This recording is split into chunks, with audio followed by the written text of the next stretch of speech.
Kalle, ich glaube, der muss mal. Wer geht freiwillig mit dem raus? Moment, wir haben die Lösung sicher gerade. Dann können wir ja alle mit dem raus. Ich glaube, es wäre besser, wir würden jetzt gehen. Wir können ja nachher immer noch weitermachen. Oh, warte, nur noch die Frage. Ich glaube, jetzt sind wir ganz nah dran. Dann machen wir eine Pause, okay? Ich habe schon viereckige Augen. Tausendschön. Nein, nicht! Der Tausendschön hat sein Bein geklopft und ausgerechnet am Computerturm angebisselt. Es hat einen Klapp gegeben und die 4,5 Freunde sind im Dunkeln gesessen. Oh, das war, glaube ich, ein Kurzschluss. Tausendschön, du blöder Kreuter! Du hast meinen Computer geschlossen! Was ums Himmels Willen ist denn da los? Das stinkt ja fürchterlich. Steffi, was haben ihr wieder angestellt? Die Steffi kann doch nichts dafür, Herr Rademacher. Es war der Tausendschön. Er hat an den Computer brünzelt. Das darf ja nicht wahr sein. Ich habe gemeint, euer Superhund sei Stuberein. Sonst wäre er sicher nicht da reingekommen. Bitte, Papi, sei nicht böse. Kannst du mal schauen, ob er noch funktioniert? Also gut, Steffi. Aber für das müssen wir Strom haben. Zuerst ist der Vater in den Keller die Sicherungen wechseln, damit sie wieder Licht hatten. Dann hat er den Computerturm umgedreht und da haben sie die ganze Bescherung gesehen.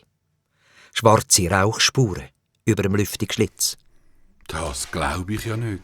Das stinkt ja grauenhaft. Das sieht gar nicht gut aus, Steffi. Das Gerät müssen wir zum Händler bringen, wo wir es gekauft haben. Der kann da vielleicht noch etwas reparieren. Meinst du, das wird eine teure Sache? Also, billig wird das sicher nicht. Aber jetzt putzen wir zuerst einmal die Schweinerei auf.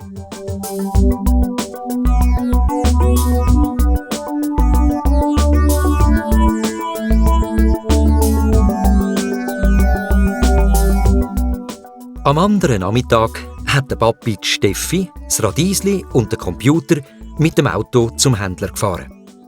Dort haben schon der Kalle und der Friedhelm draussen gewartet. Die 4 haben den Computer in den Laden hineingetragen.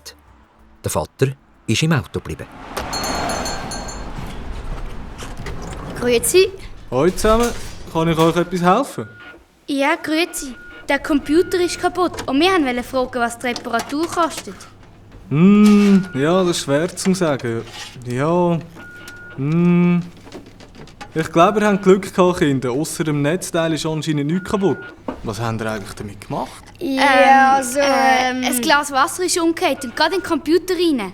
Wie teuer ist eigentlich die Reparatur? Ja, also ich würde sagen, mit 300 Franken müsst ihr also schon rechnen. 300 Franken? Wow, so viel! So viel habt ihr nicht. Also machen wir 250, weil ihr das Gerät bei mir gekauft habt. Aber günstiger kann ich es also nicht geben. Und fragt doch eure Eltern, ob sie auch noch etwas dran zahlen würden.